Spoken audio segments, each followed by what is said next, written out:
Auspicious morning to all of my avid readers. Hoped everyone is well. So, you are welcome to JBS Tuition Center once again. আমি গত পরশুদিন আমার WhatsApp গ্রুপে JBS tuition centre এর ছেলে মেয়েদের ছোট্ট একটি কাজ দিয়েছিলাম, মানে হোমওয়ার্ক দিয়েছিলাম। বিষয়টি ছিল ট্রান্সলেট ইনটু ইংলিশ, মানে বাংলা থেকে ইংরেজি করতে অনুবাদ করতে হবে। তো কিভাবে কি করেছিলাম, কি লিখেছিলাম এবং তোমরা কি লিখেছো সেগুলো আমি পড়ে শোনাচ্ছি। ওকে, সো লেটস স্টার্ট। দেখো, লিখেছি যে আমি কয়েকটা ছোট সরল প্রশ্ন করছি, তোমরা কে কে উত্তর লিখে পাঠাতে পারছো দেখি তো। বাক্যগুলো ইংরেজিতে অনুবাদ করো। অনুবাদগুলো দেখো, সিরিয়াল নাম্বার দেওয়া আছে 1 2 3 4 5 6। হ্যাঁ, তো প্রথম থেকে পড়ছি। আমি যাই, আমরা যাই, তুমি যাও, তোমরা যাও, সে যায়, সে কি যায়। আমি একবার স্মরণ করে দিই যে সেন্টেন্স অ্যাকর্ডিং টু মিনিং বা নেচার 5 প্রকার। অপরদিকে অ্যাকর্ডিং টু স্ট্রাকচার সেন্টেন্স 3 প্রকার, যেগুলো হলো সিম্পল সেন্টেন্স, কম্পাউন্ড সেন্টেন্স এবং রিফ্লেক্সিভ সেন্টেন্স। প্রথম দিকটা হলো অ্যাসার্টিভ, যেটাকে অপটেটিভও, যেটাকে ডিক্লারেটিভ বলা হয়। আরও কি কি বলা হয়, তারপরে দেখো অপটেটিভ, ইম্পারেটিভ, এক্সক্লামেটরি, ইন্টারগেটিভ, এইসব আছে 5 প্রকার। মেনলি ইংলিশ বইয়ে 4 প্রকার লেখা থাকে, কিন্তু আমাদের ওয়েস্ট বেঙ্গল বোর্ডে 5 প্রকার লেখা থাকে। এগুলো বেশি থাকে, কিন্তু থাকে কোথাও কোথাও 5 প্রকার। যাই হোক, আমি সেই সেন্টেন্সগুলোর উত্তর চেয়েছিলাম, সেটা তোমরা কি দিয়েছো সেটা আমি পড়ে শোনাচ্ছি।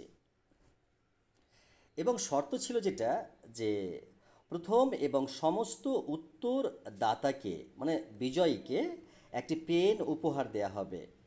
সময় 24 ঘন্টা, একদিনের মধ্যে উত্তর পাঠাতে হবে।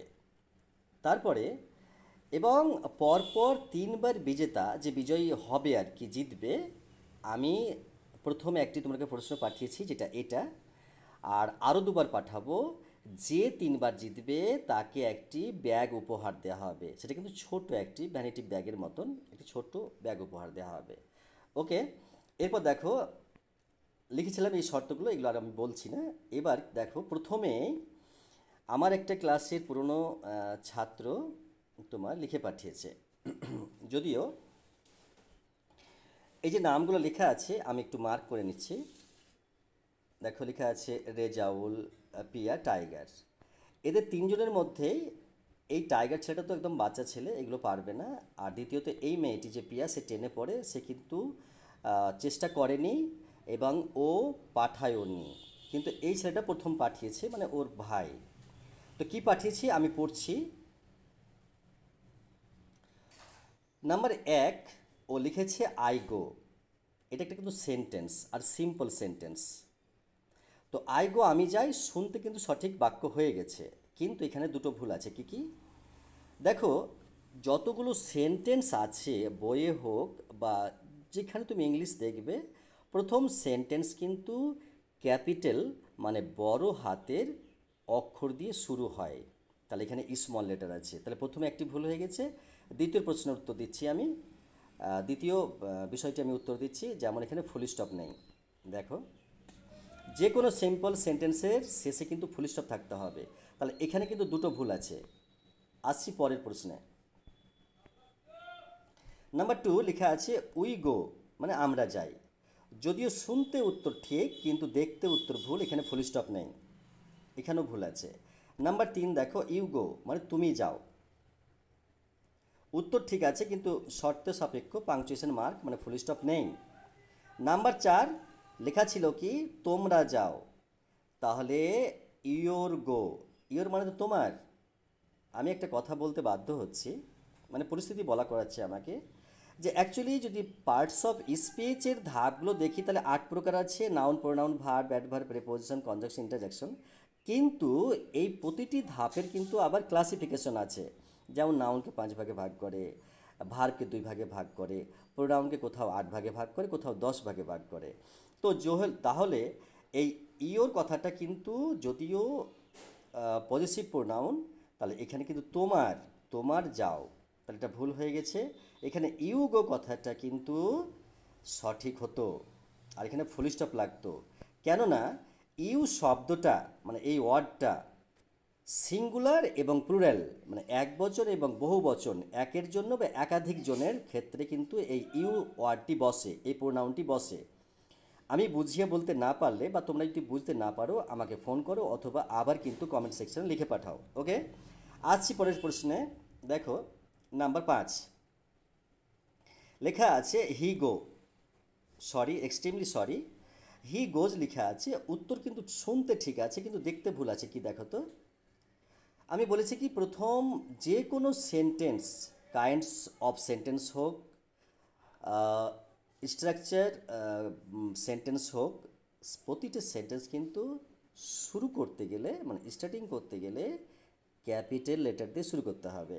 তাহলে এখানে কিন্তু আবার স্মল লেটার আছে এবং এখানে শেষে কিন্তু ফুল স্টপ নেই।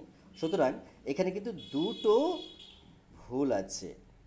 লাস্ট ওয়ান কি বলে দেখো তো, একটা প্রবাদ শোনো যে wells is well that ends well, মানে সব ভালো যার শেষ ভালো তার। কি লিখেছে দেখি তো, 6 আছে ডাজ হি গো। আমার শেষের বাংলা প্রশ্ন ছিল কি, সে কি যায়। আমার একটা কথা আমি তোমাদের সাথে শেয়ার করতে বাধ্য হচ্ছি এবং আমাকে পরিস্থিতি বলা করাচ্ছে এগুলো, যদিও আমি মানে এতবার বলতে চাই না, কারণ তোমরা অস্বস্তি ফিল করো এবং আমার মন বলে, প্রাণ বলে, ইচ্ছা বলে, পরিস্থিতি বলে, চাহিদা বলে যে শিক্ষার কিন্তু বেসিক শিক্ষাটাই কিন্তু মোস্ট ইম্পর্ট্যান্ট। তোমরা ভেবে দেখবে এবং আমার কথাগুলো যুক্তি, তর্ক, জ্ঞান, বুদ্ধি এগুলো দিয়ে মিলিয়ে নিও। কিন্তু তোমরা একটা স্মরণ রাখতে বলছি যে ক্লাস 1 থেকে 4 পর্যন্ত এর যে ইংলিশ গ্রামার বই আছে, এই বইটাকে সম্পূর্ণরূপে শেষ করো, আর কয়েকবার শেষ করো কিন্তু একদম মুখস্থ ঠোঁটস্থ সব যেন এগুলো হয়ে যায়। ওকে, তাহলে আসছি প্রশ্নে। ডাজ হি গো, সে কি যায়। কিন্তু দেখো এখানেও ভুল আছে, প্রথমে একটি, ওখানে কিন্তু ক্যাপিটাল লেটার নেই। আর দ্বিতীয়ত ইন্টারগেটিভ সেন্টেন্সের বাংলা মানে হচ্ছে প্রশ্নসূচক বা প্রশ্নবোধক বাক্য। আমি প্রশ্ন করছি, তার শেষে তো ইন্টারগেশন সাইন থাকতে হবে, সিম্বল থাকতে হবে, মার্ক থাকতে হবে, চিহ্ন থাকতে হবে, যাকে প্রশ্নবোধক চিহ্ন বলা হয়। আছে কি? তোমাকে তো আমি আগেই বলেছি আমার তো ফিজিক্যাল আমি উইক। তাহলে কি আমি ভুল দেখছি না তোমরা ঠিক দেখছো? এখানে কি প্রশ্নচিহ্ন আছে? নেই না? ওকে, তোমরা খুব সুন্দর শিখেছো। আসছি আমি একটা কমেন্ট্রিতে কি লিখেছিলাম আমি সেটাই পড়ে শোনাচ্ছি। তুমি এত তাড়াতাড়ি উত্তর লিখেছো, আমি কিন্তু ভীষণ খুশি। কিন্তু কি কি ভুল আছে একবার দেখে নাও। ওকে, আসছি দেখো। এখানে একটা নোট লিখে পাঠিয়েছিলাম যে সময় 24 ঘন্টা দেওয়া আছে, অতএব কালকে উত্তর আমি বলবো। কমসে কম 30 জন ছেলে মেয়ে আছে, দেখি কে কে উত্তর লিখে। মানে তুমি তো একজন প্রথমে লিখে পাঠিয়েছিলে, কিন্তু আরও কে কে লিখে সেটাই আমি দেখছি এবং লিখে পাঠিয়েছে অলরেডি। এবার ওই ছেলেটি আমাকে বলেছে, আমি এখানে এবার মার্ক করব,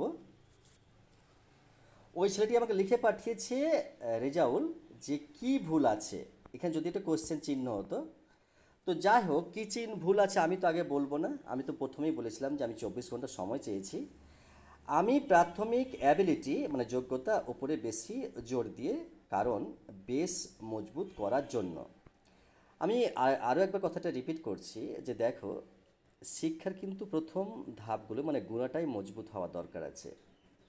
তুমি একটা বিষয়ে অবহেলা করে দেখিও বা বাদ দিয়ে দেখিও, তোমাকে উঁচু ক্লাসে সে কিন্তু ফিরিয়ে দেবে, জবাব দেবে এবং তোমাকে সূচিত করবে, নোটিশ করবে যে না এখানে ভুল ছিল বলে আজকে তুমি এটা ভুল করছো। অতএব আমার কথাটা মারতে দাম তাক স্মরণ রেখে দিও, কাজে লাগবে। ওকে, আসছি আবার প্রসঙ্গে। আমি বলছি 24 ঘন্টা পর উত্তর আরও সবগুলো দেখি কে কে লিখে। যাক, এগুলো আমি বলার প্রয়োজন মনে করছি না, আসছি প্রসঙ্গে। এখানে লেখা আছে একটা নাম, নাসমিরা দি পানানগর। আমি একটু ডিটেলসে বলি, কারণ তোমরা কিছু রিমার্ক করতেই পারো। তো নাসমিরা দি অ্যাকচুয়ালি আমাদের টেলর সেন্টারে ট্রেনিং। এই উত্তরটা কিন্তু অ্যাকচুয়ালি নাসমিরাদি লেখেনি, ওর মেয়ে লিখেছে। কেননা ও যখন এখানে ট্রেনিং নিতে আসতো এবং আমি যখন পড়াতাম, ও দেখেছে এবং মেয়েকে আমার কাছে পড়াতে দিয়েছে। আমি বুঝিয়ে বলতে পেরেছি আশা করছি। আসছি প্রসঙ্গে মূল। মেয়েটি লিখেছে নাম্বার ওয়ান, আই গো, যদিও শুনতে ঠিক কিন্তু নিয়ম ভুল, ফুল স্টপ নেই। নাম্বার দুইয়ে আসছি, উই গো, আমরা যাই, যদিও শুনতে উত্তর ঠিক, নিয়ম ভুল, ফুল স্টপ নেই। ইউ গো, তোমরা যাও বা তুমি যাও, উত্তর ঠিক, নিয়ম ভুল, ফুল স্টপ নেই। নাম্বার চার, ইউ গো, তোমরা যাও, উত্তর ঠিক শুনতে কিন্তু দেখতে ভুল, ফুল স্টপ নেই। সি গো, এটা উত্তর ঠিক কিন্তু ফুল স্টপ নেই। এবার কি করেছে দেখো, একটা মজার বিষয়, ও চেষ্টা করেছে, তার জন্য আমি ওকে সাধুবাদ জানাচ্ছি। ও জানে না কিন্তু একটা তো চেষ্টা করেছে। আর ওটাই কিন্তু উন্নতির চাবিকাঠি। কি বলতো, কোনো কাজে সফলতা আনতে গেলে ওর পেছনে লেগে থাকা। যাই করতে চেষ্টা করেছে, কিন্তু মেয়েটি গ্রামাটিক্যাল বিষয়ে আমি কিছু তো বলিনি, কিন্তু যাদের কাছে পূর্বে পড়েছিল তারাও হয়তো ওরকম অত গাইড করেন, তার জন্য আজকে এই দুর্বলতা। যাই হোক, আমি উপর সঙ্গে পরে আসছি। দেখো, ছয়ে কি বলেছে, আমি আবার তোমরাকে আমার প্রশ্নটির শেষ প্রশ্নটির উত্তরটা আমি প্রশ্নটা বলে দিচ্ছি। আমি একটু ফাজল হয়ে যাচ্ছি, তো কারণ আমার অন্যান্য কাজ আছে এবং এটি গতকাল রাত 11:40 শেষ করেছিলাম। কিন্তু সরি টু সে, ওটা কিন্তু পড়ে যাচ্ছি কিন্তু রেকর্ডিং শুরু হয়নি। আমি সো এক্সট্রিমলি সরি। তো আবার মাঠ থেকে এসে স্নান করে মানে গোসল করে আমি আবার রেকর্ডিংয়ে বসে গেলাম এবং দেখি আমি কতটা ঠিক বেঠিক করতে পারি, তোমরা আমাকে জানাবে। এখন প্রশ্ন ছিল আমার যে সে কি যায়, বাংলা প্রশ্নটি। তো মেয়েটি কি লিখেছে দেখো, হোয়াট সি গো। দেখো কি চেষ্টা করেছে, মানে হোয়াট মানে কি সেটা কিন্তু ও জানে ভালো করে, হোয়াট মানে কি সে কি জানে। এটা কিন্তু যদিও প্রোনাউন, তাহলে সি গো, এই সেন্টেন্সটা যদিও মানে ব্যাপকভাবে ভুল হয়েছে, কিন্তু ওর চেষ্টাটাকে আমি সাধুবাদ জানাচ্ছি। ও তো হোয়াট মানে কি সেটা জানে, আর সি মানে তো সে, আর গো মানে যাওয়া। তাহলে উত্তরটা ভুল হয়েছে, কিন্তু চেষ্টাটার জন্য আমি বলেছি ঠিক করেছে, কারণ এই শেখার ধাপগুলোই কিন্তু এই নিয়ম, যে ভুল হতে পারে কিন্তু তবুও চালিয়ে যেতে হবে, আর একদিন ও শিখবেই। আরও একটা আমি প্রবাদ মাঝে বলতে বাধ্য হচ্ছি, যে একটা প্রবাদ আছে ইংরেজিতে, যে প্র্যাকটিস মেক্স পারফেক্ট। এর বাংলা উচ্চারণ হচ্ছে, মানে হচ্ছে, গাইতে গাইতে গাইন আর বাজাতে বাজাতে বাইন। যে কোনো কাজ লেগে থাকলে সফলতা আসবেই আসবে, চ্যালেঞ্জ বাই। আমি একটা কথা বলি এবার, আমি কি কথাটা বলেছিলাম এগুলো শোনার পর দেখো, শুনো একটু। Okay, so you have to wait. আমি কিন্তু ভীষণ খুশি, কেননা যে আমার ছেলেমেয়েরা শেখার প্রতি ইন্টারেস্টেড তো হচ্ছে, সে ভুল হোক আর ঠিক হোক। আমি সময়টা দীর্ঘায়িত করছি না, কারণ তোমরা অলরেডি শুনে গেছো। আমি এটা ছেলে একটু বসে শুনে, এসছে, তাদের নামগুলো আমি জানছি না, ওরাও বাকি আছে। ওকে, তোমরা শুনে নিও।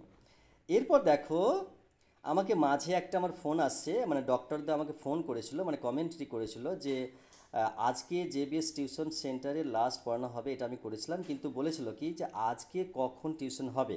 তো আমি টাইম জানতে চেয়েছিল, কিন্তু আমি বলেছিলাম দাদা আজকে আমার বাড়িতে টিউশন আছে। যাই হোক, প্রসঙ্গটা চেঞ্জ করে দিচ্ছি।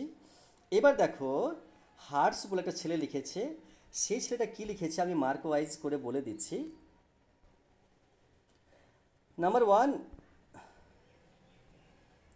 নাম্বার ওয়ান, আমি যাই মানে আই গো, এখানে শুনতে ঠিক কিন্তু ফুল স্টপ নেই। নাম্বার টু, আমরা যাই মানে উই গো, ঠিক আছে কিন্তু ফুল স্টপ নেই। নাম্বার থ্রি, তুমি যাও ইউ গো, ঠিক আছে ফুল স্টপ নেই। তোমরা যাও ইউ গো, ফুল স্টপ নেই। হি গোজ, যদিও ঠিক আছে কিন্তু এটা স্মল লেটার হয়ে গেছে, ক্যাপিটাল লেটার হবে, আর এখানে ফুল স্টপ নেই। লাস্টে আছে সে কি যায়, মানে ডাজ হি গো, তাহলে এখান থেকে কিন্তু প্রথমে স্মল লেটার আছে, ক্যাপিটাল লেটার নয়, এবং শেষে কোয়েশ্চেন চিহ্ন নাই। ওকে, তাহলে দুটো ভুল আছে। আচ্ছা, শেষ উত্তরটি কে পাঠিয়েছো, এই ছেলেটা যে পাঠিয়েছিল সেটা আমি জানতে চেয়েছিলাম, সে কিন্তু পাঠিয়ে দিয়েছে, বলে স্যার আমি। তো ওকে, বেস্ট অ্যান্ড ফাইন। এবার আমার ছেলে কি করেছে দেখো, ওকে যে উত্তরটা পাঠিয়েছিল ও লিখেছে যে 100% গুড বলেছে, কিন্তু না, ও ভুল বলেছে। ও কিন্তু ঠিক বলেনি, ও দেখেনি ঠিক করে, তাই এখানে ভুল বলে দিয়েছে। ও দেখলে মনে হয় যে এটা অতটা ভেবে কথা বললে পরে কিন্তু ও ঠিক বলতে পারতো, কিন্তু তোমার ও না বলে যে না দেখে যে বলেছে, সেটা কিন্তু মারাত্মকভাবে ভুল করেছে ও। ওকে, মানে শিক্ষককে ভুল করা যাবে না, না শিখাক কিন্তু শিক্ষককে ভুল করা যাবে না। ওকে, আচ্ছা আসছি প্রসঙ্গে। আহ, ও বলেছে থ্যাংক ইউ স্যার, তারপরে ওকে ডেকেছেও, আমি যাচ্ছি না ওই প্রসঙ্গে। এরপর আমাদের ওই বাড়ি থেকে আমার একটি ভাইজি লিখে পাঠিয়েছে, ক্যাজমা আয়সা মাহিম। তো কাজেম হচ্ছে আমার মানে খুড়তুতো ভাই, এবং ওর মেয়ে এখানে পড়তে আসে, সেটাই আমি লিখেছি আয়সা মেয়েটা। তো আমি যাই সমান আইগো। তো মেয়েটা কি ভুল করেছে দেখিয়ে দিই, এখানে ইজ ইকুয়াল টু ব্যবহার করা হবে না, ওই যে সমান দিয়েছে, সমান এখানে ব্যবহার করা না, এখানে ড্যাশ ব্যবহার করতে হবে। আর প্রথমে স্মল লেটার, তারপরে কিন্তু ফুল স্টপ নেই, তাহলে দুটো ভুল আছে এখানে। নাম্বার টু, আমরা যাই উইগো, ঠিক আছে শুনতে, কিন্তু দেখতে ভুল আছে, ফুল স্টপ নেই, এরকম সবই আছে, আমি সময়টা দীর্ঘায়ু করছি না। লাস্টে কি বলেছে দেখো, যে এখানে আবার কিন্তু স্মল লেটার, এবং এখানে লাস্টেরটাও স্মল লেটার, এখানে কোয়েশ্চেন মার্ক নেই, তাহলে একাধিক ভুল আছে। ওকে, আচ্ছা এবার আমি কি বলেছি, যে ও মাই গড ফ্যান্টাস্টিক সাজিয়ে লেখা হয়েছে, দেখো লেখাটা কিন্তু খুব সুন্দর হয়েছে, সাজিয়ে লিখেছে, সেটাই আমি পরিবেশের কথাটা বলেছি, উত্তরের কথা বলিনি। আচ্ছা, যাক, এটা আরও কিছু কমেন্টই করেছিলাম, এরপর কে কী করেছে আমি সেটা দেখছি কিন্তু। ওকে,